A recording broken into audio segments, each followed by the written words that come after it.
Hello friends, welcome to editorial analysis by simplified civil services. आज अक्टूबर 12 को total 3 article discuss किए जाएंगे।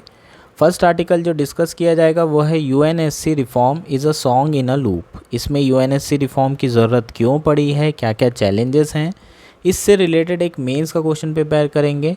साथ ही प्री के लिए जो इम्पॉर्टेंट पॉइंट्स हैं, फॉर एग्जांपल यूएनएससी के बारे में, G4 कंट्रीज़ क्या है, कॉफ़ी क्लब क्या है, ये सारी चीज़ भी डिस्कस की जाएगी। नेक्स्ट आर्टिकल जो डिस्कस किया जाएगा वो है concerns about government fact check unit.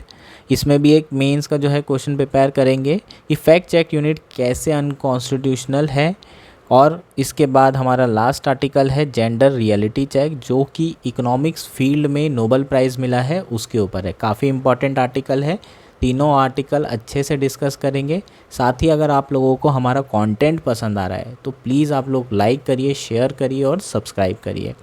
कल का जो क्वेश्चन था उसको भी डिस्कस कर लेते हैं। उसके आंसर को आप लोगों ने, बहुत कम लोगों ने कमेंट किया है, इवन एक ही शायद कमेंट है सम्राट का। उसका जो आंसर है वो सही है, 1 और 2 बोथ स्टेटमेंट करेक्ट हैं, तो इसका आंसर हो जाएगा बी ओनली 2। ठीक है, जो थर्ड स्टेटमेंट है वो गलत है। चीफ मिनिस्टर नहीं भेजता है रिपोर्ट। रिपोर्ट कौन भेजते हैं? गवर्नर भेजते हैं। किसको भेजते हैं? प्रेसिडेंट को। ये सब सारी चीज़ें हमने डिस्कस कर ली थी। सब लोगों को ये क्वेश्चन बन गया होगा। इसका आंसर है ओनली 2। स्टेटमेंट 1 और स्टेटमेंट 2, ये 2 स्टेटमेंट सही हैं। इसके अलावा मैंने आपको एक और चीज़ बोली थी, 2 कौन से ऐसे स्टेट है जहाँ पर एसटी पॉपुलेशन बिल्कुल भी नहीं है? पंजाब और हरियाणा। और 2 ऐसी यूनियन टेरिटरीज़ कौन सी है? पुडुचेरी और दिल्ली। ये 2 ऐसी जो है यूनियन टेरिटरीज़ है जहाँ पर कोई एसटी की पॉपुलेशन नहीं है। ये आपके लिए इम्पॉर्टेंट है प्री के पर्सपेक्टिव से, है ना। मेरे को पता है आप लोगों ने गूगल करना भी ज़रूरी नहीं समझा होगा, इसलिए मैं आपको ये डिटेल में बता दे रहा हूँ। ठीक है, मैं ही मेहनत कर ले रहा हूँ, तुम लोग तो मतलब कुछ मेहनत करने नहीं वाले हो। ठीक है, तो यही हमारे क्या हो गए कल के जो क्वेश्चंस हो गए। हमारा फर्स्ट आर्टिकल है United Nation Security Council reform is a song in a loop. यह आर्टिकल द हिंदू में आया है और GS2 मेंस के पर्सपेक्टिव से बहुत ज़्यादा इम्पॉर्टेंट है। आप लोगों को डायरेक्टली क्वेश्चन पूछा जा सकता है, do you agree we need United Nation Security Council reform and what are the challenges associated with it.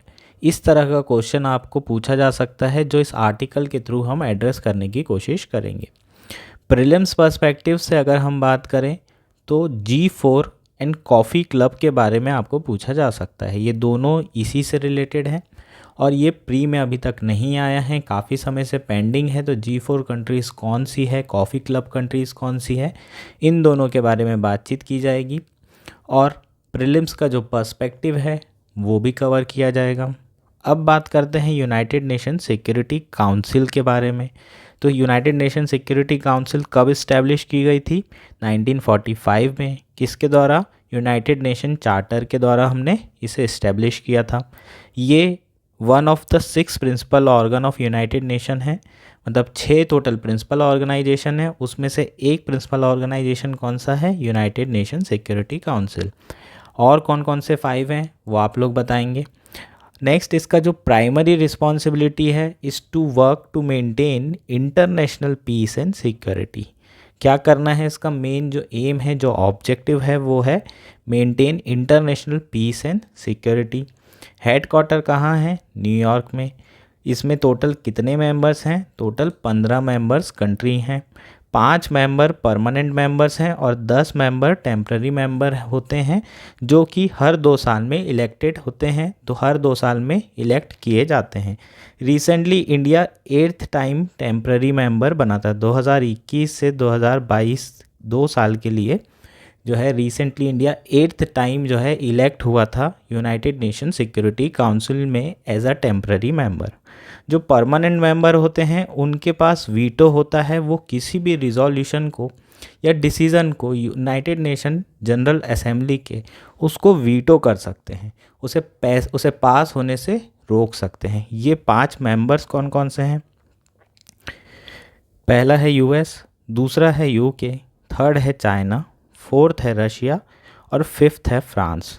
ये 5 जो कंट्रीज़ हैं इनके पास बहुत ज़्यादा स्पेशल पावर है वीटो के फॉर्म में। इसी को जो है आज मल्टीपोलर वर्ल्ड में चैलेंज किया जा रहा है। अगर हम बात करें 1945 के पहले की तो यूनिपोलर वर्ल्ड था, अनार्की थी, यूनाइटेड नेशन जैसी कोई इंस्टीट्यूशन था ही नहीं। 1945 के बात करें तो बायपोलर वर्ल्ड हो गया।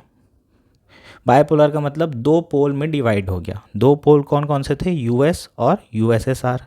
या तो आप यूएस में हो या तो आप यूएसएसआर के अलाए हो।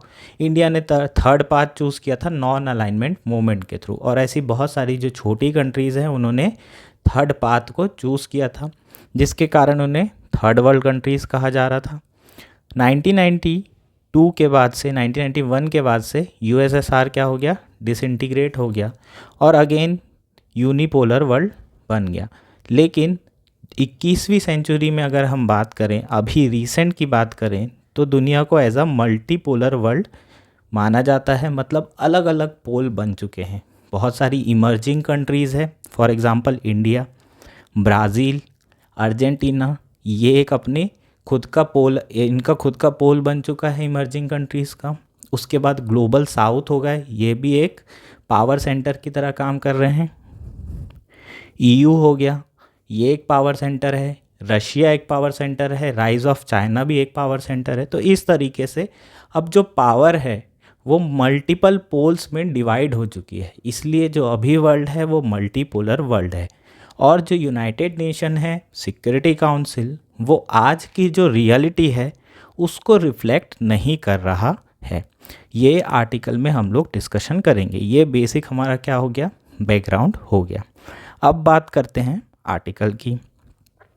तो आर्टिकल में रिसेंटली ये न्यूज़ में क्यों है? तो रिसेंटली जनरल असेंबली का एक सेशन था, उसमें जो टर्की के प्रेसिडेंट थे उन्होंने क्या कहा अपनी स्पीच में कि security council has cease to be a guarantor of the world security and has become a battle ground for a political strategies of only 5 countries.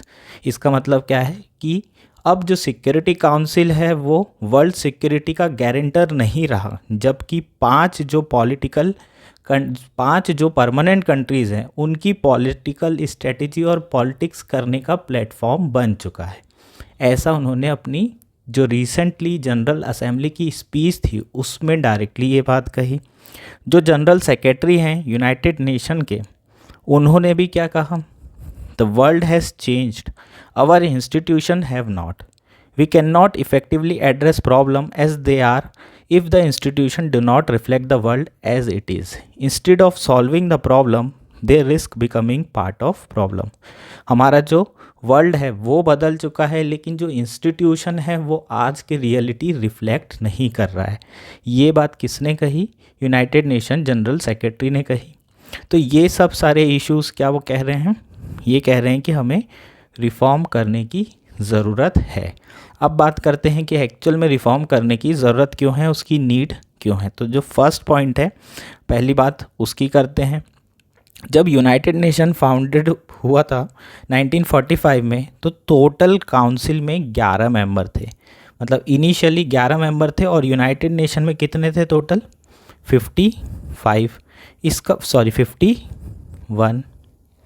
इसका मतलब इनिशियली अगर हम बात करें तो यूनाइटेड नेशन सिक्योरिटी काउंसिल में 22% कंट्रीज़ थी, जितनी यूनाइटेड नेशन में कंट्रीज़ थी। अगर लेकिन आज की बात हम करें तो टोटल यूनाइटेड नेशन में कितने मेंबर स्टेट्स हो गए हैं? 193। और अभी टोटल मेंबर कितने हैं यूएनएससी में? 15। तो टोटल जो परसेंटेज है वो 8% के लगभग आसपास है। मतलब सिर्फ अगर हम देखें रिप्रेजेंटेशन की बात करें पूरी दुनिया का यूएनएससी में, तो केवल 8% कंट्रीज़ यूएनएससी में अभी है और शुरुआत में 22% थी। तो ऑब्वियसली हमको यूनाइटेड नेशन सिक्योरिटी काउंसिल में रिफ़ॉर्म करने की ज़रूरत है। उसमें जो रिप्रेजेंटेशन है उसको रिफ़्लेक्ट करने की ज़रूरत है आज की रियलिटी के हिसाब से, और उसमें रिप्रेजेंटेशन बढ़ाने की ज़रूरत है। ये हमारा क्या हो जाएगा? फर्स्ट पॉइंट हो जाएगा। हमारे नेक्स्ट पॉइंट की अगर हम बात करें तो वह है कंसंट्रेशन ऑफ पावर। तो कंसंट्रेशन ऑफ पावर के कारण हमें यूएनएससी को रिफ़ॉर्म करने की ज़रूरत है। जो P5 मेंबर हैं उनके पास वीटो पावर है और बहुत ज़्यादा उसके कारण उनके पास पावर हो जाती है। बहुत सारी ऐसी कंट्रीज़ हैं इमर्जिंग वर्ल्ड की जो कि अब पावरफुल होते जा रही है और चाहती है कि यूनाइटेड नेशन सिक्योरिटी काउंसिल में उन्हें परमानेंट मेंबर की जगह मिले, ताकि उन्हें भी जो वीटो है वो मिल सके और जो कॉन्सेंट्रेशन है पावर का सिर्फ 5 कंट्री में है उसे डाइल्यूट किया जा सके। अगर हम नेक्स्ट पॉइंट की बात करें तो जो कंपोजिशन है काउंसिल का उसमें अनड्यू वेटेज किसको दे के रखा है, कुछ वेस्टर्न वर्ल्ड की कंट्रीज़ को। फॉर एग्जांपल यूरोप कॉन्टिनेंट की बात की जाए तो इसकी पॉपुलेशन की बात करेंगे तो टोटल वर्ल्ड की पॉपुलेशन का केवल 5% पॉपुलेशन यूरोप में रहता है, लेकिन यूनाइटेड नेशन सिक्योरिटी काउंसिल में सीट की बात की जाए तो ऑलमोस्ट 33% जो सीट है वो किसको दे के रखी है, यूरोप कॉन्टिनेंट की कंट्रीज़ को दे के रखा गया है। इसका मतलब ऑलमोस्ट 1/3 सीट जो है यूरोप कॉन्टिनेंट की कंट्रीज़ के द्वारा भरा जाता है, जिसमें रशिया को भी इंक्लूड अभी हमने किया नहीं है। इसके बाद अगर हम नेक्स्ट पॉइंट देखें तो नेक्स्ट पॉइंट है इक्विटी कंसिडरेशन। अगर हम फाइनेंशियल कंट्रीब्यूशन की बात करते हैं यूनाइटेड नेशन को, तो जो P5 मेंबर हैं उसमें जापान और जर्मनी ऐसे मेंबर हैं जो यूएस के अलावा बाकी P5 मेंबर से ज़्यादा यूएन बजट में कंट्रीब्यूट कर रहे हैं। तो फाइनेंशियल कंट्रीब्यूशन के हिसाब से भी देखें तो जापान और जर्मनी को यूएनएससी की परमानेंट सीट मिलनी चाहिए, लेकिन वो नहीं मिल रही है। तो इक्विटी के बेसिस पे भी जो है रिफॉर्म करने की ज़रूरत है। Transparency and accountability. United Nation Security council में जो भी डिसीज़न मेकिंग होती है उसमें किसी भी तरीके की ओपननेस नहीं है। जो भी डिसीज़न होते हैं वो पर्दे के पीछे होते हैं। अपने अपने इंटरेस्ट के लिए जो मेंबर कंट्री है वो डिसीज़न लेती है और उसमें किसी भी तरीके से हम ट्रांसपेरेंसी एंश्योर नहीं कर सकते। अकाउंटेबिलिटी का मतलब होता है आंसरेबिलिटी। अगर कोई कंट्री कोई डिसीज़न ले रही है तो उसे अपने एक्शन के लिए आंसरेबल होना पड़ेगा। क्या यूएनएससी में आंसरेबिलिटी है, बताइए आप। एक एग्जांपल के तौर पे मैं आपको समझाता हूँ। रशिया और यूक्रेन के रिसेंटली जो कन्फ्लिक्ट हुआ है उससे रिलेटेड अगर हम कोई भी रिजोल्यूशन क्या करते हैं पास करने की कोशिश करेंगे, रशिया वीटो कर देता है। तो आप रशिया से एक्सपेक्ट कर सकते हैं कि वो इसको क्यों वीटो करता है वो जवाब दे। किसी तरीके से अकाउंटेबिलिटी इंश्योर हो सकती है, नहीं हो सकती। इसलिए हमें रिफॉर्म करने की ज़रूरत है। नेक्स्ट पॉइंट क्या है, इमर्जेंस ऑफ न्यू पावर। अब बहुत सारी मल्टीपोलर वर्ल्ड की बात की गई थी, बहुत सारी जो कंट्रीज़ हैं वो इमर्ज हो रही है as a new power. For example हम उसमें डिटेल में बात करेंगे इंडिया की। इंडिया जो है न्यू पावर की तरह राइज़ हो रही है। अगर आप उसकी बात करें पॉपुलेशन की तो हम पॉपुलेशन इतनी ज़्यादा है कि उसी के हिसाब से यूएनएससी परमानेंट मेंबर हमें बना देना चाहिए, क्योंकि हम बहुत बड़ी पॉपुलेशन हमारे यहाँ है और रिप्रेजेंटेशन बहुत ज़रूरी है उस पॉपुलेशन का यूनाइटेड नेशन सिक्योरिटी काउंसिल में। साथ साथ हम लोगों का जो कंट्रीब्यूशन है फाइनेंशियल कंट्रीब्यूशन यूनाइटेड नेशन में वो भी बहुत अच्छा है और हम लोग बहुत अलग अलग तरीके से भी कंट्रीब्यूट कर रहे हैं। फॉर एग्जांपल जो पीस कीपिंग ऑपरेशन है उसमें इंडिया का बहुत बड़ा रोल है। इंडिया से बहुत ज़्यादा जो वॉलेंटियर्स हैं जो पीस कीपिंग ऑपरेशन होते हैं उसमें कंट्रीब्यूट करते हैं। तो इस तरीके से इंडिया जो है बहुत ज़्यादा जो है क्या करता है, डिज़र्व करता है यूनाइटेड नेशन सिक्योरिटी काउंसिल में परमानेंट मेंबर बनने के लिए। तो इस तरीके से हमें क्या करने की ज़रूरत है, यूएनएससी रिफॉर्म करने की ज़रूरत है ताकि जो इमर्जिंग पावर है उनको भी जगह दी जा सके। नेक्स्ट पॉइंट क्या है हमारा, नॉर्थ साउथ डिवाइड। ठीक है, तो ग्लोबल साउथ की बात करें, ग्लोबल साउथ में पूरा का पूरा अफ्रीका कॉन्टिनेंट है, 54 कंट्री है जिसमें इतनी ज़्यादा पॉपुलेशन है, उसको एक भी सीट नहीं दी गई है, एक भी सीट नहीं है। तो ये जो ग्लोबल साउथ डिवाइड बना हुआ है इस डिवाइड को कम करने की ज़रूरत है और इसलिए यूएनएससी को जो रिफॉर्म है वो करने की ज़रूरत है। नेक्स्ट क्वेश्चन था हमारा challenges associated with UNSC reform. तो अब चैलेंजेस के बारे में हम बात करेंगे। अगर हमें इसे रिफॉर्म को पास करना है तो यूनाइटेड नेशन जनरल असेंबली में हमें 2/3 मेंबर का सपोर्ट चाहिए होगा।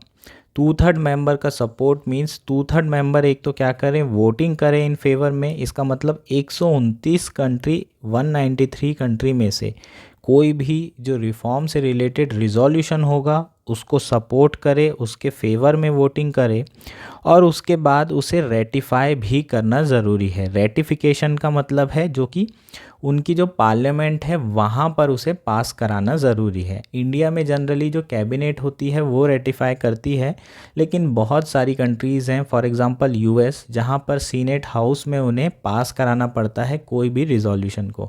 जब तक वो वहाँ पास नहीं होगा रेटिफाई नहीं कहलाएगा। तो ये बहुत बड़ा इशू है रेटिफाई कराना।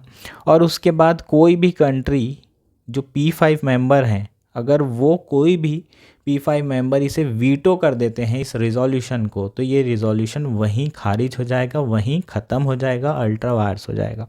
ठीक है, तो ये बहुत बड़ा चैलेंज है। सबसे बड़ा चैलेंज है कि 2/3 पहले तो मेंबर जो है फेवर में होना चाहिए। दूसरा बड़ा चैलेंज है कि जो 5 मेंबर हैं वो वीटो ना करें, और बहुत सारे जो मेंबर हैं परमानेंट काउंसिल में, परमानेंट मेंबर्स हैं, वो अपनी डोमिनेंट पोजीशन नहीं छोड़ना चाहते हैं। बहुत सारे मेंबर्स बोल रहे हैं इंडिया को कि हाँ हम सपोर्ट करने के लिए तैयार हैं, लेकिन जब वोटिंग की बात आती है तो लोग जो है सपोर्ट नहीं करते हैं। तो इसलिए वो अपनी डोमिनेटिंग जो पोजीशन उनने बना रखी है वो उसको नहीं छोड़ना चाहते हैं, डाइल्यूट नहीं करना चाहते हैं पावर को P5 कंट्रीज़ की।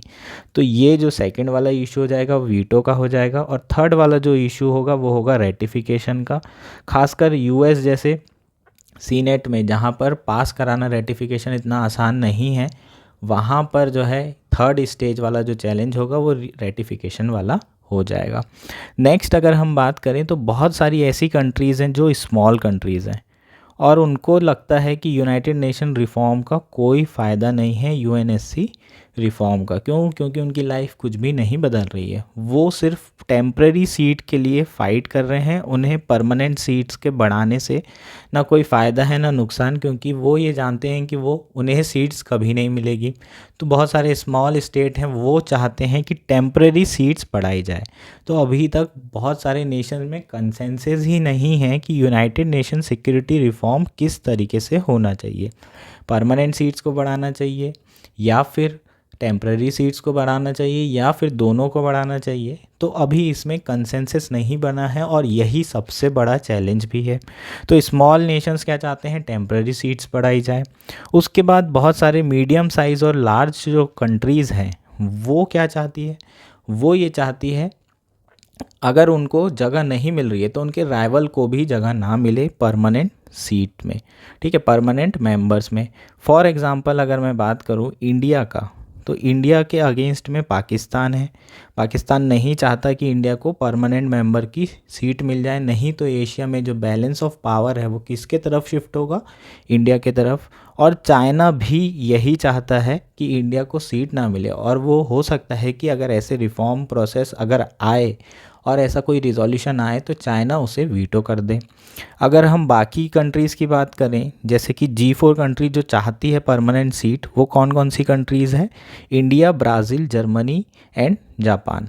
ठीक है, तो जापान और जर्मनी के बारे में हमने बात कर लिए, इंडिया के बारे में बात कर लिए। ब्राज़ील इमर्जिंग कंट्री है साउथ अमेरिका की। ठीक है, तो इसके अगेंस्ट में है अर्जेंटीना। अर्जेंटीना नहीं चाहता, राइवल कंट्री है, कि ब्राज़ील को जो है ज़्यादा पावर मिले। इंडिया के अगेंस्ट में पाकिस्तान है। जापान के अगेंस्ट में साउथ कोरिया हो गई, ऑस्ट्रेलिया हो गई। जर्मनी के अगेंस्ट में स्पेन और इटली। ये जो अगेंस्ट वाली कंट्रीज़ हैं जो एनवी रखती है या नहीं चाहती कि परमानेंट सीट्स इन कंट्री को मिले, इन्होंने अपना एक क्लब बनाया है जिसे कॉफ़ी क्लब के नाम से जाना जाता है।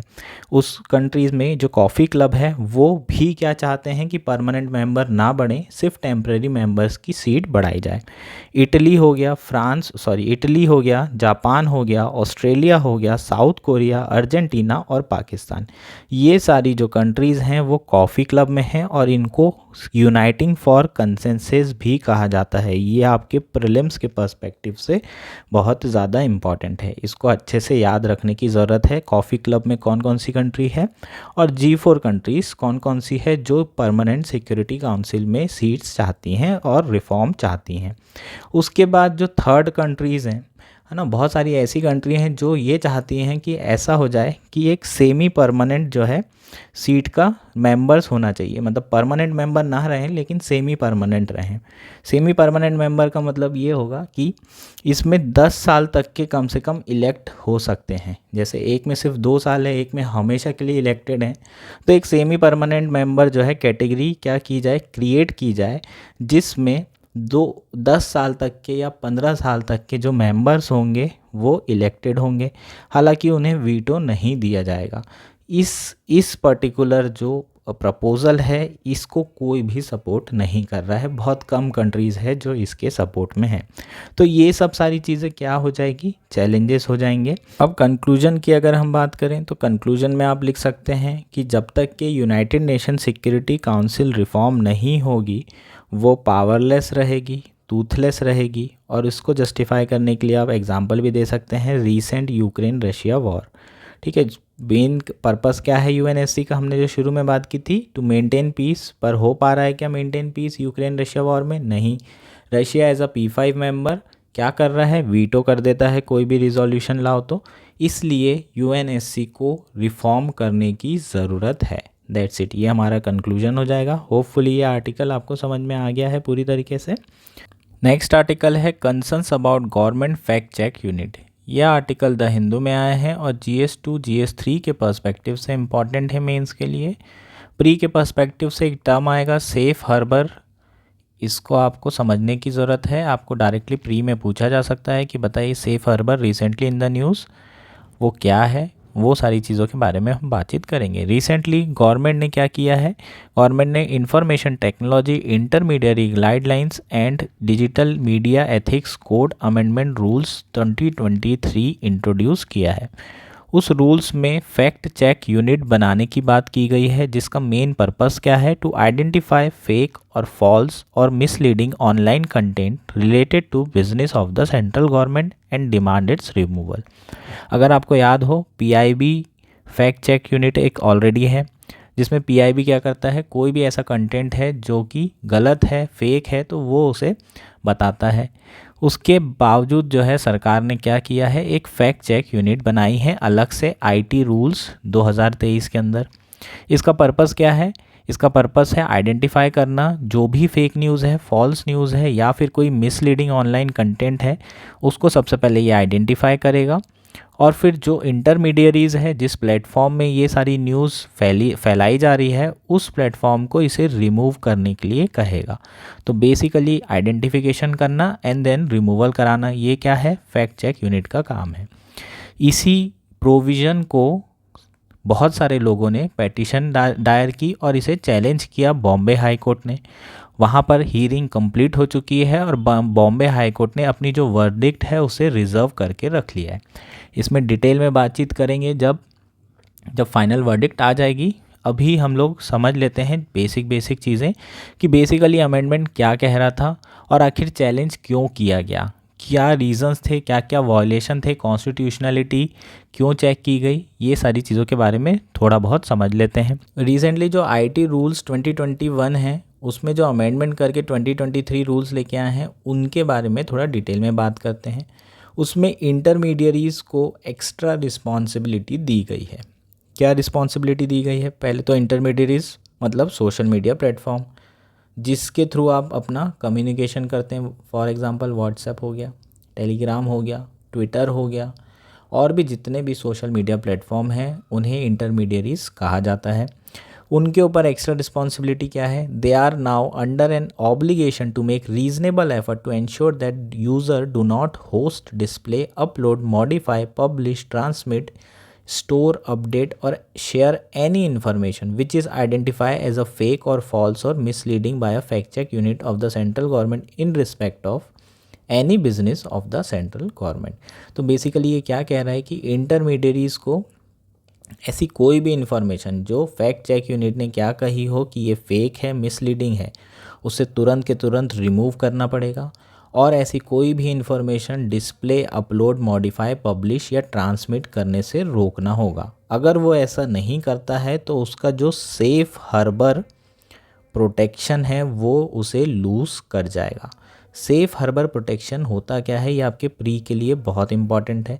Safe harbour protection section 79 IT act 2000 में दिया गया है।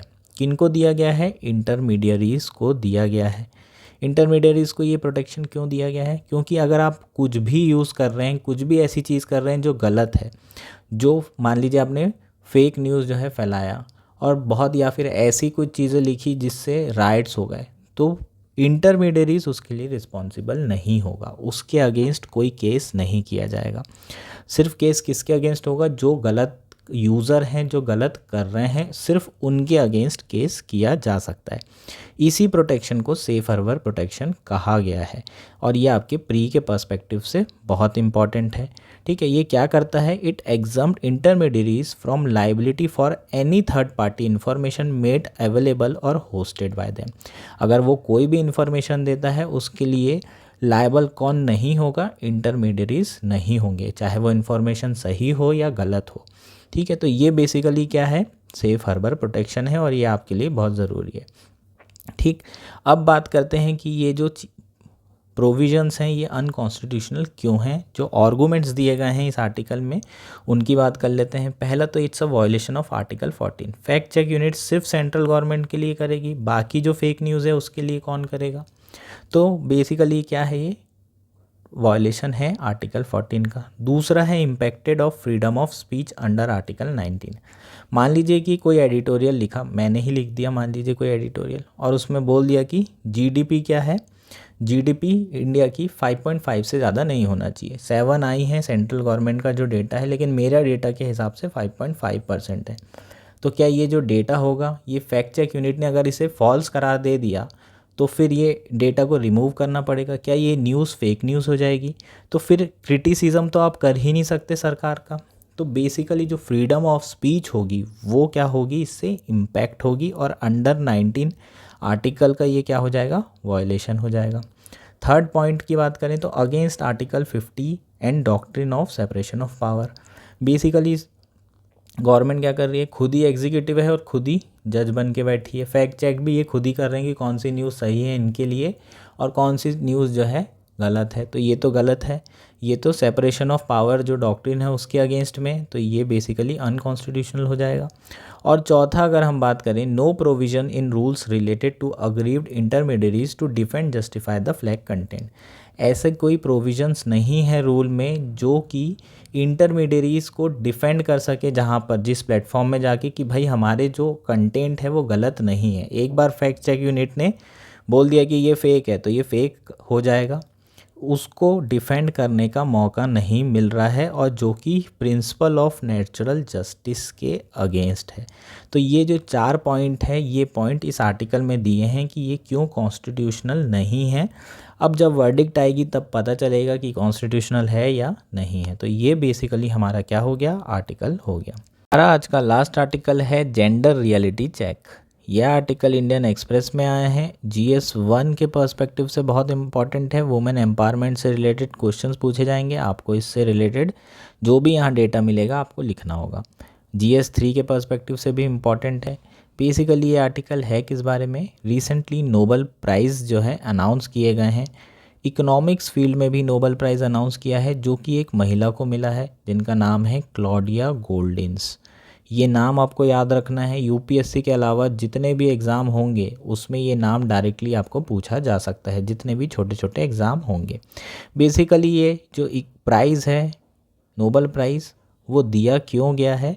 वो दिया गया है to advance the understanding of gender gap in the labour market.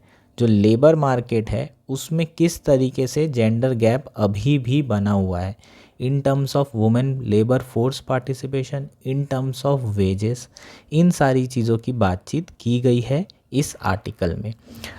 अब आपके लिए जो इम्पॉर्टेंट फैक्ट है प्री के पर्सपेक्टिव से वो ये है कि ये थर्ड वुमेन है जिन्हें इकोनॉमिक्स के फील्ड में क्या मिला है? नोबल प्राइज़ मिला है। ठीक है, अब बात करते हैं आर्टिकल की। आर्टिकल में बेसिकली जो इनकी रिसर्च है उसके बारे में बातचीत की गई है और कहा है कि फाइनली नोबल प्राइज़ जो कमेटी है या फिर जो नेशंस हैं पूरी दुनिया के, उन्होंने ये एक्सेप्ट कर लिया है कि जो लेबर मार्केट है वो वुमेन के लिए टफ़र है। और शुरुआत में इन्होंने ये लिखा है कि देर आए दुरुस्त आए, फाइनली ये रिकॉग्नाइज़ कर लिया गया है। अब रिसर्च की बात करते हैं तो बेसिकली जो क्लॉडिया हैं वो अपनी रिसर्च के लिए बहुत ज़्यादा फेमस है। कौन कौन सी? Known for suggesting U shape relationship between economic development and women labour force participation. तो बेसिकली ये यू शेप रिलेशनशिप क्या है? यू शेप रिलेशनशिप का मतलब क्या है? लेबर फोर्स पार्टिसिपेशन जब देश बहुत गरीब रहेगा तब बहुत ज़्यादा हाई होता है महिलाओं का। मतलब जब देश में इकोनॉमिक डेवलपमेंट कम रहता है तो महिलाएं जनरली एग्रीकल्चर या फिर फैमिली से रिलेटेड बहुत सारे जो एंटरप्राइजेज हैं उसमें फ्री ऑफ कॉस्ट काम कर रही होती हैं। तो लेबर फोर्स पार्टिसिपेशन कब हाई होगा? जब इकोनॉमिक डेवलपमेंट बहुत कम होगा। उसके बाद फिर क्या होता है? लेबर फोर्स पार्टिसिपेशन धीरे धीरे कम होने लगता है। क्यों? क्योंकि इकोनॉमिक डेवलपमेंट बढ़ने लगता है। जब इकोनॉमिक डेवलपमेंट बढ़ने लगेगा तो इंडस्ट्रियलाइजेशन हो रहा होगा, और इंडस्ट्रियलाइजेशन होगा तो बहुत सारे जो लेबर्स हैं वो कहाँ शिफ्ट होंगे? इंडस्ट्रियल सेक्टर में। लेकिन महिलाएं शिफ्ट नहीं होंगी। अब इनकम बेहतर हो गई है, उन्हें ज़रूरत नहीं है काम करने की, और वो वापस अपने घर पे चली जाएंगी। अपने घर पे जो है जो हाउस होल्ड के काम है वो करने लगेंगी। साथ में एजुकेशन भी बढ़ेगा तो बहुत सारी महिलाएं जो हैं एजुकेशन लेने में लग जाएंगी। तो लेबर फोर्स जो पार्टिसिपेशन है वो क्या होगा? कम होगा जब डेवलपमेंट होगा। तो फिर जब थर्ड डिग्री डेवलपमेंट मतलब थर्ड सेक्टर जो सर्विस सेक्टर है वो डेवलप होना स्टार्ट होगा, तब दोबारा से जो महिलाओं का लेबर फोर्स पार्टिसिपेशन है वो बढ़ना शुरू होगा। तो हम लोग बेसिकली जो ये यू शेप रिलेशनशिप है ये किसके द्वारा दी गई थी? क्लॉडिया के द्वारा। उसके बाद अगर बात करें कि अगर सेम एजुकेशन स्टेटस नहीं है तो जेंडर गैप होना लाजमी है ना। अगर सेम स्टेटस नहीं है एजुकेशन का तो मैन को लेंगे, वुमेन को नहीं लेंगे। तो पैट्रियार्कल सोसाइटी थी तो ये सारी चीज़ें थी पहले। डेवलपमेंट नहीं था तो महिलाओं को एजुकेशन नहीं मिलता था। लेकिन अब चूँकि मिल रहा है, अब डेवलपमेंट काफ़ी तेज़ी से बढ़ रहा है, महिलाओं को भी उतना ही सेम एजुकेशन मिल रहा है। अब जब दोनों का सेम एजुकेशन स्टेटस है तब एंट्री लेवल पर जेंडर पे गैप तो नहीं होगा। लेकिन जैसे जैसे ऑक्यूपेशनल लैडर में ऊपर जाते जाएंगे ये जेंडर गैप जो है बढ़ता चला जाएगा। शुरुआत में दोनों ने एक साथ शुरू किया था, लेकिन ऊपर चलते तक ऑक्यूपेशनल लैडर में ऊपर जाते तक दोनों के बीच में जो जेंडर गैप होगा वो क्या होगा? बहुत ज़्यादा बढ़ जाएगा। इसमें बात की गई है ग्रीडी जॉब की। इसमें कहा गया है कि अगर जो ग्रीडी जॉब है उसमें लार्ज वर्किंग आवर्स लगते हैं, ट्रैवल करना पड़ता है, लेट नाइट मीटिंग्स होती है, तो एक फैमिली में कोई एक ही पर्सन होता है जो ये ग्रीडी जॉब कर सकता है, और जनरली वो कौन होता है? मेल। और जो ये ग्रीडी जॉब करता है उसकी जो सैलरी होती है वो हाई होती है। वहीं महिलाओं को ये जॉब छोड़नी पड़ती है और वो अपना ट्रेडिशनल जॉब करती हैं और साथ साथ बच्चों की केयर करती है। इसलिए ये जो फेनोमेना है हाई लेडर पे, ऑक्यूपेशनल लेडर पे जाने के बाद जो गैप बढ़ जाता है, उसका रीज़न क्या है? ये ग्रीडी जॉब फेनोमेना।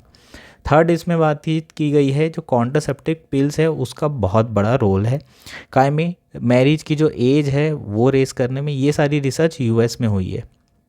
और दूसरा जो रोल है वो कायम में है planning pregnancy and child. Basically इसके थ्रू महिलाओं को अपनी रिप्रोडक्टिव हेल्थ पे क्या मिला है? कंट्रोल मिला है। तो ये 3 पॉइंट की इस आर्टिकल में बातचीत की गई है। आखिरी में ये कहा गया है क्या जो यूएस में रिसर्च है वो बाकी डेवलपिंग कंट्रीज़ के लिए भी एप्लीकेबल है या नहीं, इसके बारे में हमें सीरियस डिबेट करने की ज़रूरत है। तो ये बेसिकली क्या था? हमारा लास्ट आर्टिकल था। होपफुली आपको सारी चीज़ें इसमें समझ में आ गई होगी। Thank you and enjoy your day. और प्लीज़ यार सब्सक्राइब करो, कमेंट करो, है ना।